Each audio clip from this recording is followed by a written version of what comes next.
Hello students, it's Anuradha ma'am here. Welcome to my YouTube channel meet concept easy. आज के video lecture में class 12 psychology को continue करते हुए मैं आपको एक्सप्लेन करूंगी impression formation and explaining behaviour of others through attribution. बहुत ही इम्पोर्टेंट टॉपिक है क्योंकि ये आपके CUET एग्जाम में पूछा जाएगा। आज के वीडियो लेक्चर में मैं आपको बताऊंगी क्या होता है इंप्रेशन फॉर्मेशन, कौन कौन से फैक्टर्स है जो इन्फ्लुएंस करते हैं इम्प्रेशन फॉर्मेशन को, क्या प्रोसेस है इम्प्रेशन फॉर्मेशन का, और कौन कौन से 3 इफेक्ट है जो इन्फ्लुएंस करते हैं इम्प्रेशन फॉर्मेशन को। तो बहुत ही इंफॉर्मेटिव वीडियो लेक्चर है। पूरा लेक्चर स्टार्टिंग से एंड तक देखना ताकि इम्प्रेशन फॉर्मेशन से रिलेटेड सारी क्वेरीज आपकी क्लियर हो जाए। सबसे पहले मैं आपको बताती हूँ इम्प्रेशन फॉर्मेशन होता क्या है। देखो, every social interaction begins with forming impression about the person we meet. It involves target and perceiver. देखो, जब भी कोई सोशल इंटरेक्शन होता है, यानी जब हम किसी से बातचीत करते हैं, तो हम हमेशा अपने माइंड में एक स्कीमा डेवलप कर लेते हैं, एक इमेज बना लेते हैं उस पर्सन के बारे में जिससे हम इंटरेक्ट कर रहे हैं। इम्प्रेशन फॉर्मेशन में यही होता है कि जिस पर्सन से हम बात कर रहे हैं, इंटरेक्शन कर रहे हैं, कम्युनिकेशन कर रहे हैं, उस पर्सन के एट्रीब्यूट से रिलेटेड, क्वालिटीज से रिलेटेड, पर्सनालिटी से रिलेटेड हम अपने माइंड में एक इमेज डेवलप कर लेते हैं, एक स्कीमा बना लेते हैं कि उस पर्सन की कैसी पर्सनालिटी है, कैसा उसका परसेप्शन है, कैसा उसका एटीट्यूड है। ये होता है इम्प्रेशन फॉर्मेशन।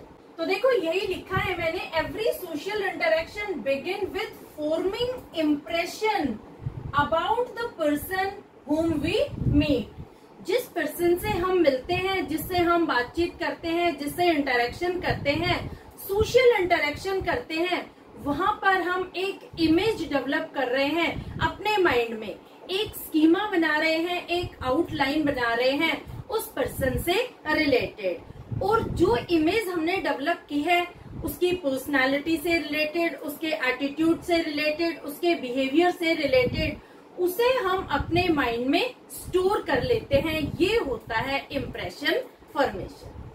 अब देखो, इम्प्रेशन फॉर्मेशन में 2 लोग इन्वॉल्व होते हैं। एक होता है टारगेट और दूसरा होता है परसीवर। टारगेट कौन होता है? About whom impression is formed, और परसीवर होता है one who forms the impression। पहले बता रही हूँ टारगेट के बारे में। देखो, जब आप किसी से मिलते हैं, किसी से बातचीत करते हैं, तो आप इम्प्रेशन बना रहे हैं उस पर्सन के बारे में जिससे आप मिल रहे हैं, तो वो हो गया टारगेट।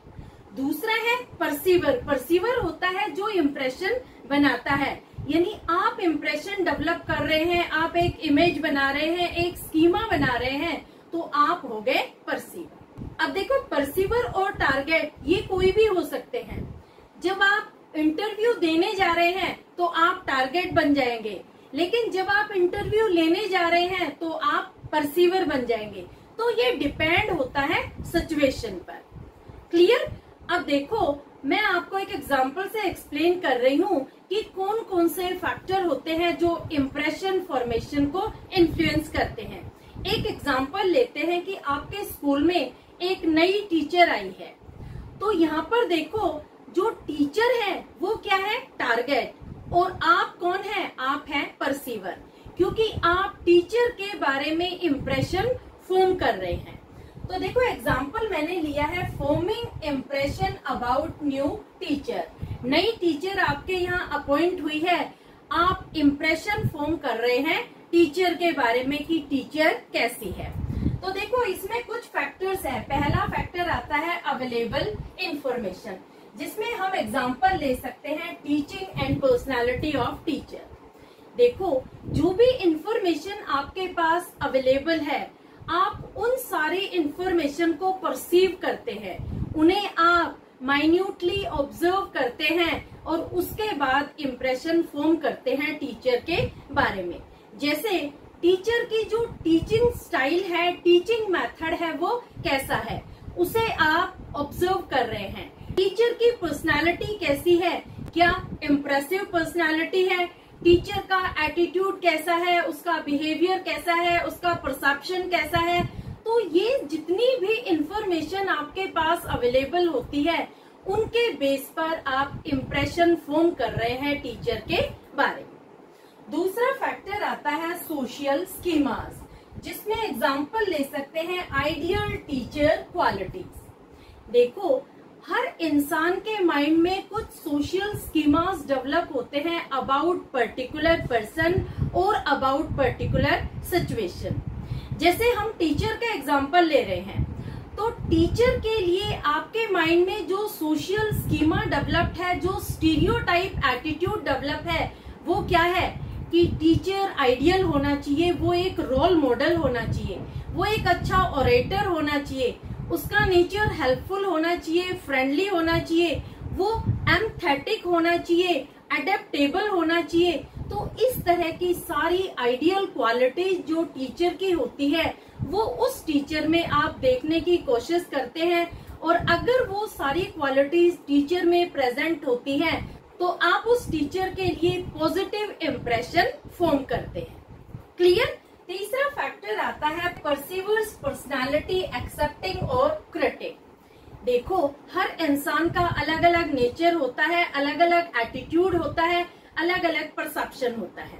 अगर परसीवर का परसेप्शन पॉजिटिव है, अगर वो हर चीज को इजीली एक्सेप्ट कर लेता है, तो वो टीचर को भी इजीली एक्सेप्ट कर लेगा। यानी जब आप हर चीज को पॉजिटिव पॉइंट ऑफ व्यू से देख रहे हैं, ऑप्टिमिस्टिक वे से देख रहे हैं, तो आप टीचर को इजीली एक्सेप्ट कर लेंगे एज न्यू टीचर। लेकिन अगर आपका एटीट्यूड नेगेटिव नेचर का है, हर चीज में आप पेसिमिस्टिक हैं, हर चीज में आप छानबीन करते हैं, आप बहुत बड़े क्रिटिक हैं, तो यहाँ पर आप टीचर की छोटी छोटी बातों को माइन्यूटली ऑब्जर्व करेंगे और उसके बाद आप इम्प्रेशन फॉर्म करेंगे टीचर के बारे में। Clear? And last factor is situational factor. For example, she is replacing your favourite teacher.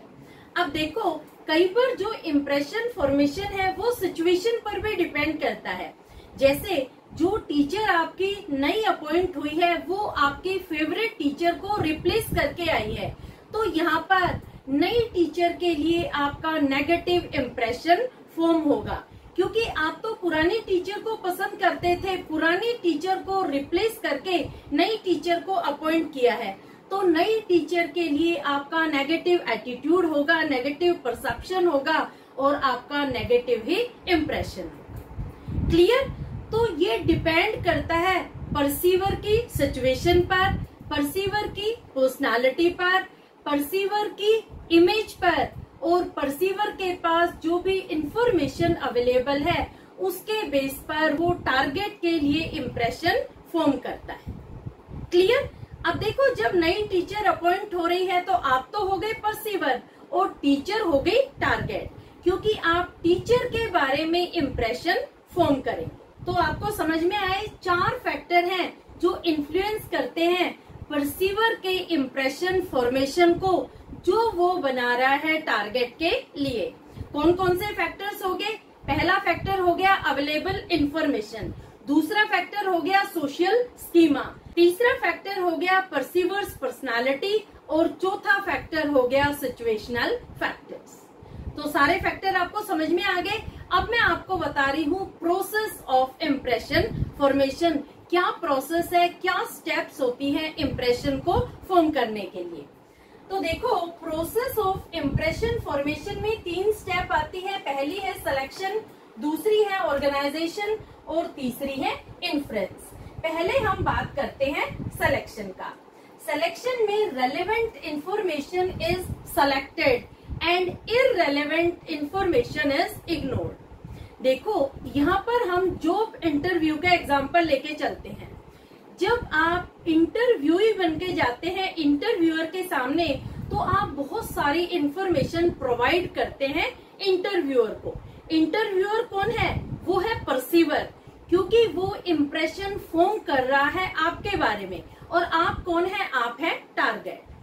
तो देखो, यहाँ पर जो परसीवर है, जो इंटरव्यूअर है, वो सिर्फ उन्हीं इंफॉर्मेशन को सेलेक्ट करेगा जो उस पर्टिकुलर पोस्ट के लिए रेलेवेंट है। जो भी इररेलेवेंट इंफॉर्मेशन है उसे वो इग्नोर कर देगा। क्लियर? तो इम्प्रेशन फॉर्मेशन के प्रोसेस में पहली स्टेप होती है कि जो इम्पोर्टेंट इंफॉर्मेशन होती है, जो एसेंशियल इंफॉर्मेशन होती है टारगेट के बारे में, उन्हें सेलेक्ट किया जाता है।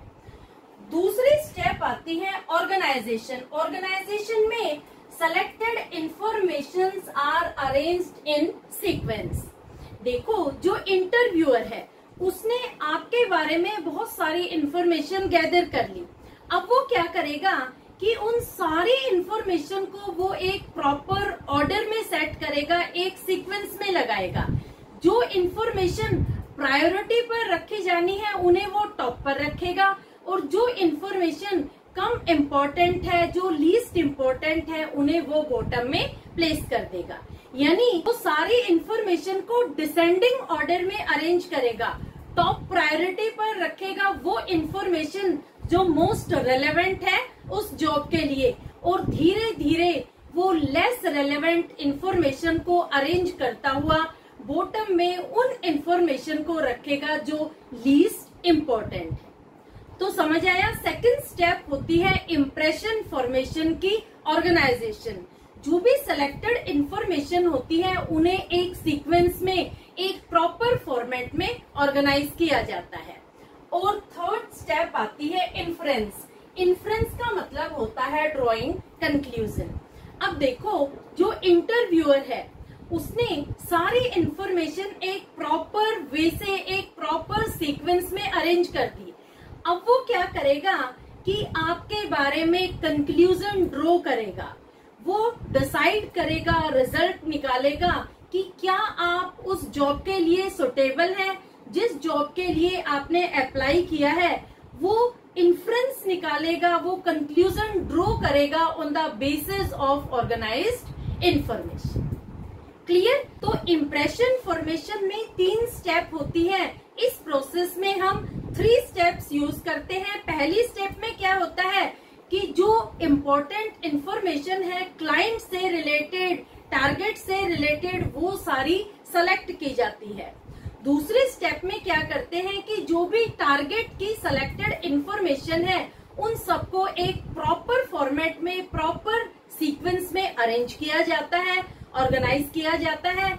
और लास्ट स्टेप में जो परसीवर होता है वो अपना इन्फ्रेंस ड्रॉ करता है, वो कंक्लूजन ड्रॉ करता है टारगेट के बारे में on the basis of arranged information. Clear? तो होपफुली आपको यहाँ तक समझ में आ गया होगा कि क्या होता है इम्प्रेशन फॉर्मेशन, कौन कौन लोग इसमें इन्वॉल्व होते हैं, कौन कौन से फैक्टर्स है जो इन्फ्लुएंस करते हैं इम्प्रेशन फॉर्मेशन को, और क्या प्रोसेस है इम्प्रेशन फॉर्मेशन का।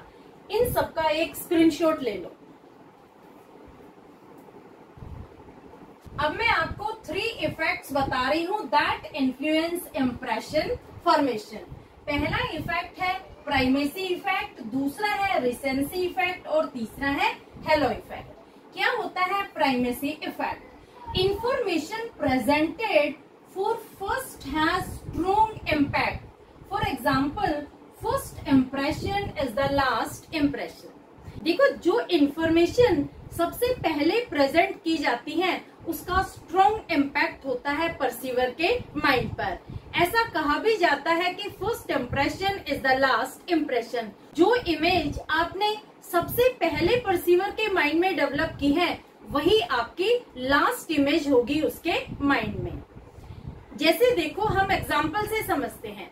जब आप जॉब इंटरव्यू के लिए जाते हैं और जब इंटरव्यूअर के सामने आप फर्स्ट फ्यू रिस्पॉन्सेज बहुत स्ट्रांगली देते हैं, बहुत कॉन्फिडेंस से देते हैं, बहुत पॉजिटिवली देते हैं, तो स्ट्रॉन्ग इम्पैक्ट होता है इंटरव्यूअर के माइंड पर आपके रिस्पॉन्सेज का। वो आपको कॉम्पिटेंट समझता है, आपको सुटेबल समझता है उस पर्टिकुलर जॉब के लिए, और जब वो डिसीजन लेगा तो उन फर्स्ट फ्यू रिस्पॉन्सेज को वो कंसिडर करेगा। तो जब हम पहली बार किसी के माइंड में इमेज डेवलप करते हैं, वो इमेज उस पर्सन के माइंड में जब तक रहती है तब तक कि हम उस पर्सन से दोबारा ना मिले। एक और एग्जांपल ले सकते हैं कि किसी नए पर्सन से आप पहली बार मिल रहे हैं, आप बहुत हेल्पफुल अपने आप को शो कर रहे हैं, बहुत पॉजिटिव एटीट्यूड दिखा रहे हैं, तो उस पर्सन के माइंड में आपके लिए जो परसेप्शन डेवलप होगा, जो इमेज डेवलप होगी, वो होगी कि ये पर्सन बहुत ज्यादा एक्सट्रोवर्ट है, ये हेल्पफुल है, ये एमिएबल है। तो इस तरह की इमेज वो अपने माइंड में डेवलप कर लेगा। ये क्या है? ये फर्स्ट इम्प्रेशन है जो परसीवर ने, जो सामने वाले पर्सन ने आपके बारे में बनाया। क्लियर? तो इसे हम कहते हैं प्राइमेसी इफेक्ट। दूसरा आता है recency effect. Information comes at and may have stronger influence on us। अब देखो, रिसेंसी इफेक्ट बिल्कुल अपोजिट है प्राइमेसी इफेक्ट के। रिसेंसी इफेक्ट में क्या होता है कि जो इंफॉर्मेशन एंड में प्रेजेंट की जाती है वो परसीवर के माइंड पर स्ट्रॉन्ग इम्पैक्ट रखती है। इसे हम एग्जांपल से समझते हैं। जैसे देखो, एक एम्प्लॉय है, वो एवरीडे टाइम पर आता है, लेकिन जिस दिन परफॉर्मेंस अप्रेजल होता है उस दिन वो 1 घंटे लेट हो जाता है। तो यहाँ पर उसके पूरे साल के टाइम रिकॉर्ड को कंसीडर नहीं किया जाएगा, उस दिन के टाइम रिकॉर्ड को कंसीडर किया जाएगा जिस दिन वो 1 घंटे लेट हो गया था। तो रिसेंसी इफेक्ट में हम उन इंफॉर्मेशन को प्रायोरिटी देते हैं जो एंड में आती है, वो परसीवर के माइंड पर स्ट्रॉन्ग इम्पैक्ट रखती है। जैसे जो पर्सन परफॉर्मेंस अप्रेजल के दिन लेट आता है तो वो परसीवर के सामने एक बैड इमेज डेवलप करता है। परसीवर सोचता है कि ये रोजाना ऐसे ही लेट आता होगा, जबकि वो एवरीडे टाइम पर आता था, लेकिन उसकी लास्ट इमेज की वजह से उसकी एंटायर इमेज स्पॉइल हो जाती है। क्लियर? तो रिसेंसी इफेक्ट में यही होता है कि लास्ट इंफॉर्मेशन को कंसीडर किया जाता है। यहाँ पर फर्स्ट इंफॉर्मेशन को कोई भी कंसीडरेशन, कोई भी प्रायोरिटी नहीं दी जाती। इसे आप दूसरे एग्जाम्पल से भी समझ सकते हैं। जैसे देखो, जब 12th क्लास की स्टार्टिंग हुई और आपके टेस्ट होते थे तो आप बहुत अच्छा स्कोर करते थे, लेकिन जैसे जैसे एग्जाम पास आने लगे आपका परफॉर्मेंस गिरने लग गया। तो यहाँ पर टीचर क्या करेगी? टीचर आपके लास्ट परफॉर्मेंस को कंसीडर करेगी, आपके पेरेंट्स को बुलाएगी, उनको कंप्लेन करेगी कि आपका performance day by day decrease हो रहा है। तो ये क्या है? ये है रिसेंसी इफेक्ट। इसमें हम फर्स्ट इंफॉर्मेशन को कोई भी प्रायोरिटी नहीं देते, लास्ट इंफॉर्मेशन को रिकॉर्ड किया जाता है, उसके बेस पर ही इम्प्रेशन फॉर्म किया जाता है। और तीसरा इफेक्ट आता है halo effect. Our tendency to think that the target has particular set of qualities, he will also have other related qualities. देखो, हेलो इफेक्ट में क्या होता है कि जब टारगेट के पास कुछ पॉजिटिव क्वालिटीज होती हैं तो उन क्वालिटीज से रिलेटेड क्वालिटीज हम ऑटोमेटिकली उसे असाइन कर देते हैं, यानी उसकी क्वालिटीज के साथ और पॉजिटिव क्वालिटीज को हम ऐड कर देते हैं। इसे हम कहते हैं हेलो इफेक्ट। जैसे देखो, टारगेट टाइडी है, पंक्चुअल है, तो हमने ऐड कर दिया कि वो हार्ड वर्किंग भी होगा। एक स्टूडेंट है जो टाइडी है, यानी बिल्कुल साफ सुथरा है, वो प्रॉपर हाइजीन फॉलो करता है। दूसरा, वो बहुत ज्यादा पंक्चुअल है, टाइम पर आता है, टाइम से जाता है, किसी के साथ उसका कोई भी अननेसेसरी इंटरेक्शन नहीं होता। तो हम ऑटोमेटिकली उसके साथ और पॉजिटिव क्वालिटीज जोड़ देते हैं कि ये हार्ड वर्किंग होगा, ये इंटेलिजेंट होगा, डेफिनेटली ये फाइनल एग्जाम में अच्छा स्कोर करेगा। तो इसे हम कहते हैं हेलो इफेक्ट। हेलो इफेक्ट में हम दोनों तरह की ही क्वालिटीज असाइन करते हैं, पॉजिटिव भी और नेगेटिव भी। जैसे एक स्टूडेंट पढ़ने में भी वीक है, उसके जो रिस्पॉन्सेज होते हैं वो भी बहुत ज्यादा इरिटेटेड होते हैं, टीचर्स की रिस्पेक्ट नहीं करता है, तो हम और भी नेगेटिव उसके साथ जोड़ देते हैं कि ये इनडिसिप्लिन्ड है, ये नोटोरियस है, ये बिल्कुल भी पढ़ाई में ध्यान नहीं देता है, हो सकता है ये एग्जाम में फेल हो जाए।